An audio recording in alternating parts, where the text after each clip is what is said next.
बड़ी खबर रायपुर से केंद्रीय राज्य मंत्री तोखन साहू का बयान। बिलासपुर में विकास नहीं होने के बयान पर केंद्रीय राज्य मंत्री तोखन साहू का पलटवार।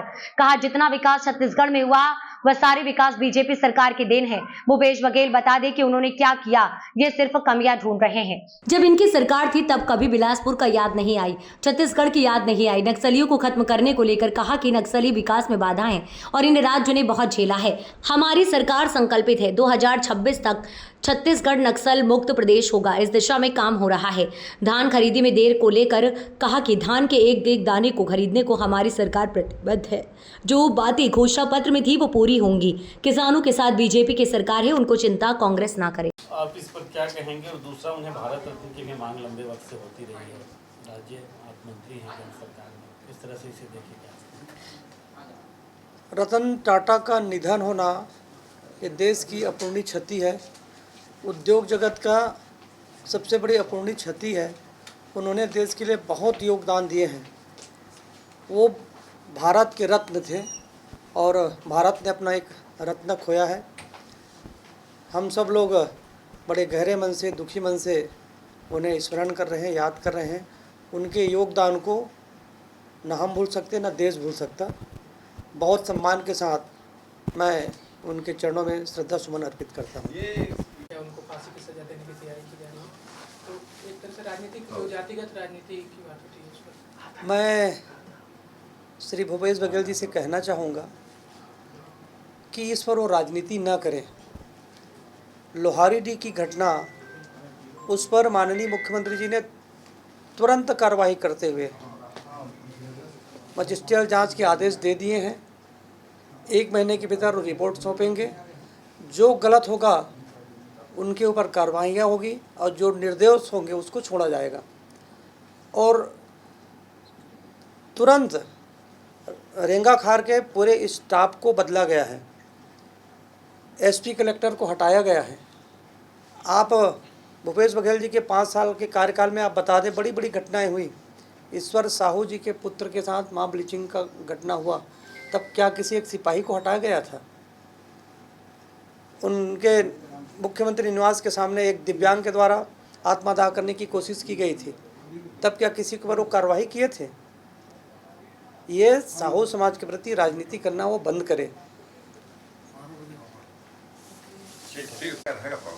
देखिए, नक्सली समाज के विकास में बाधक हैं, इस प्रदेश के विकास में बाधक हैं, बड़ी बाधाएं हैं और प्रदेश ने इसे बहुत झेला है। माननीय गृह मंत्री जी अभी कुछ दिन पहले बैठक लिए थे और हमारी सरकार संकल्पित है 2026 तक हमारा प्रदेश नक्सल मुक्त प्रदेश होगा। इसी दिशा में कार्रवाइयाँ हो रही है।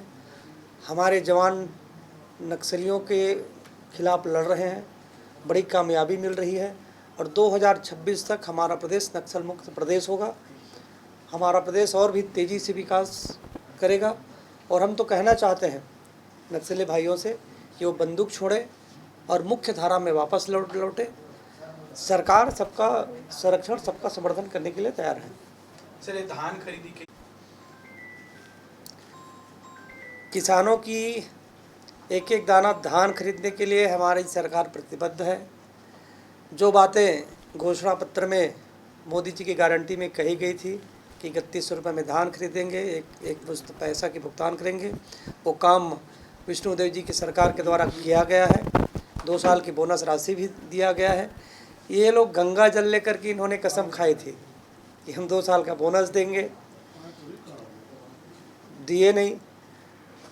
और धान की पैसों को भी ये तड़फा कर रुला कर दिए थे।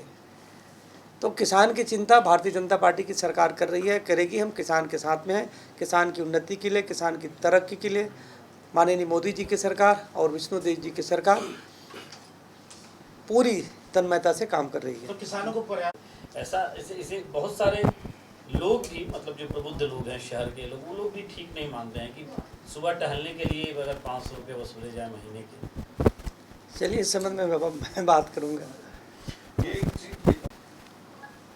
देखिए, भारत रत्न किसे मिलेगा नहीं मिलेगा ये फैसला करना मेरा काम नहीं है, लेकिन मैं बहुत सम्मान के साथ श्री टाटा जी को याद कर रहा हूँ और श्रद्धा सुमन अर्पित कर रहा हूँ। ये अक्सर देखा जितना भी विकास छत्तीसगढ़ में हुआ, मैं केवल बिलासपुर की बात नहीं कहता, जितना भी विकास छत्तीसगढ़ में हुआ है वो सारे विकास भारतीय जनता पार्टी डॉक्टर रमन जी की सरकार की देन है, भाजपा सरकार की देन है, माननीय नरेंद्र मोदी जी की सरकार की देन है। भूपेश बघेल बता दें कि उन्होंने क्या किए हैं। ये केवल कमियां ढूंढ रहे हैं। जब इनकी सरकार रही तब इनको छत्तीसगढ़ की याद नहीं आया, बिलासपुर का याद नहीं आया और ये केवल भ्रष्टाचार में लिप्त रहे। देश को, प्रदेश को इन्होंने केवल भ्रष्टाचार में धकेला, कोयला घोटाला किया, रेत घोटाला किया, शराब घोटाला किया, महादेव सट्टा ऐप घोटाला इन्होंने किया, पीएससी घोटाला किया और आज इनको बिलासपुर की याद आ रही है। ये हमारी सरकार इस दिशा में प्रयास कर रही है और इसे कई जिलों में विस्तार करने की योजना है और ये पहल होनी चाहिए। मैं भी आपकी बात से सहमत हूँ। भूपेश बघेल आज है क्योंकि लगातार हो रहा है। पहले पिछले सरकार ने एक योजना चलाई थी रोका छेका, उसको कोई फायदा नहीं। आपकी सरकार आई फिर बोले इसको हम बंद करेंगे, मगर लगातार बिलासपुर की बात करें, जगदलपुर की बात करें, दुर्गुला की बात करें, हर जगह गाय की मौत हो। इसका क्या समाधान लगता है? निश्चित रूप से ये समस्या तो है। गौ माता बाहर में यदि छोड़ने से ये समस्या है, इस पर निश्चित रूप से विचार होना चाहिए। मैं भी अपनी तरफ से बात रखूंगा। गौ अभ्यारण्य और इसके लिए 15 साल आपकी जो सरकार रही वो दोषी है कि उसका उपयोग नहीं कर सकी, ये कांग्रेसियों का कहना है। इस पर क्या कहना है? भाजपा की गलत नीति के कारण उनका उपयोग नहीं हो सका। मतलब उन्होंने कोई इन्वेस्ट यहाँ पे नहीं कर पाया, टाटा ने कोई उपक्रम यहाँ पे नहीं लाया। देखिए, जब कोई भी व्यक्ति संसार से जाता है तो सबकी भावनाएं जुड़ी रहती है, सबके मन में तकलीफ होता है, दुख होता है। उन्होंने देश को एक बड़ी योगदान है, लेकिन कांग्रेस पार्टी के, कांग्रेस के नेताओं को शोक प्रकट करने के बजाय वो केवल कमियां ढूंढते हैं। हमें उनके द्वारा देश को दिए हुए योगदान को याद करनी चाहिए। अब वो इस संसार में नहीं रहे, इसलिए देश में उनके योगदान को याद करना चाहिए। उन्होंने इस देश के लिए बहुत कुछ किए हैं। तो उन्हें भारत रत्न बिल्कुल, मठ मंदिर हम सबके आस्था और श्रद्धा के प्रतीक हैं।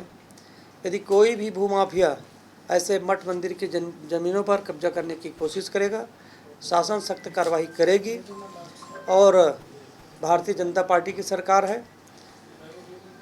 कोई भी इस तरह के काम करेगा वो अपना परिणाम भुगतेगा।